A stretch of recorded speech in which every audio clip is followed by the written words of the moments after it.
वैसे मैं इस तर्क में कभी ज़्यादा पढ़ती नहीं कि पुरुष नारी स्त्री आदि इसके में, क्योंकि तर्क से जितना बचो उतना मेरा स्वभाव है। जैसे गुरुजी ने बताया ना कि मेरा स्वभाव क्या है, तो सबका अलग अलग होता है। मेरा रहता है कि तर्क से दूर रहो।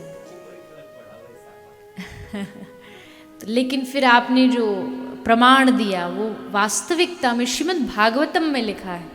श्रीमद् भागवत का जो उत्तर महात्म्य है उसमें ये लिखा है, 2 श्लोक हैं उसके, जिसमें स्पष्ट लिखा है कि नारायण भगवान जब कथा करते हैं तो वो कथा 1 महीने में पूर्ण होती है, लेकिन वही कथा जब माता लक्ष्मी जी करती हैं वक्ता के रूप में तो वो कथा 2 मास में पूरी होती है।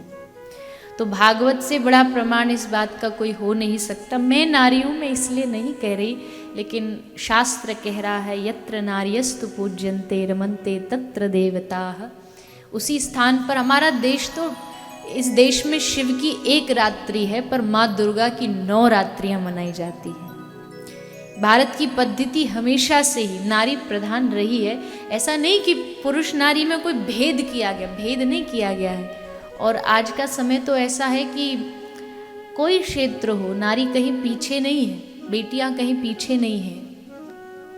जिस भी क्षेत्र में आप जाइए, धर्म का हो, राजनीति का हो, देश को पहले के समय में क्या था कि देश एक नारी नहीं संभाल सकती, लेकिन उसके आज इतने सारे प्रमाण भारत देश में हमारे माननीय भूतपूर्व प्रधानमंत्री रही, और जिस देश में हम बैठे हैं उस देश का भी देखो सबसे बड़ा प्रमाण, यहाँ सदा से जो राज्य रहा है वो नारियों का रहा है।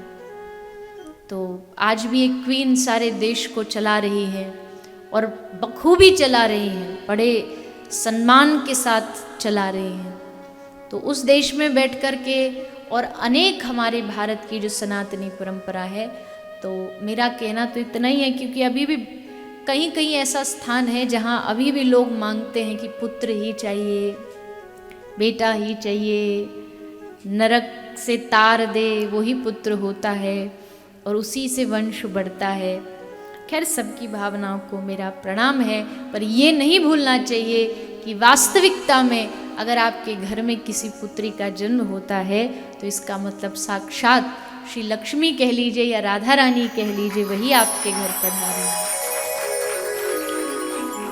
खैर, आप सब तो पढ़े लिखे लोग हो, अच्छे लोग हो, तो ये तो खैर है ही नहीं आपके भीतर। पर बहुत सारे लोग जो मुझे पूरी दुनिया से सुनते हैं उनसे भी निवेदन है कि भेदभाव बंद करो, सबको प्रोत्साहित करो। बोए जाते हैं बेटे पर उग जाती हैं बेटियां। बोए जाते हैं बेटे पर उग जाती हैं बेटियां। सुख के स्वप्न दिखाते हैं बेटे पर जीवन को यथार्थ करती हैं बेटियां। एवरेस्ट पर ठेले जाते हैं बेटे पर चढ़ जाती हैं बेटियां। लेकिन एक कुल को रोशन करता है बेटा और दोनों कुलों को रोशन कर देती हैं बेटियां। तो इसमें कहीं भी लोग पूछते हैं कि धनवान कौन है? धनवान वो है जिसके घर की पुत्री, बेटी, बहू एकदम स्वतंत्रता से निडर होकर के जिए, उसकी अपनी स्वतंत्रता उसे प्राप्त हो, तो समझिए वो सच्चा धनवान है।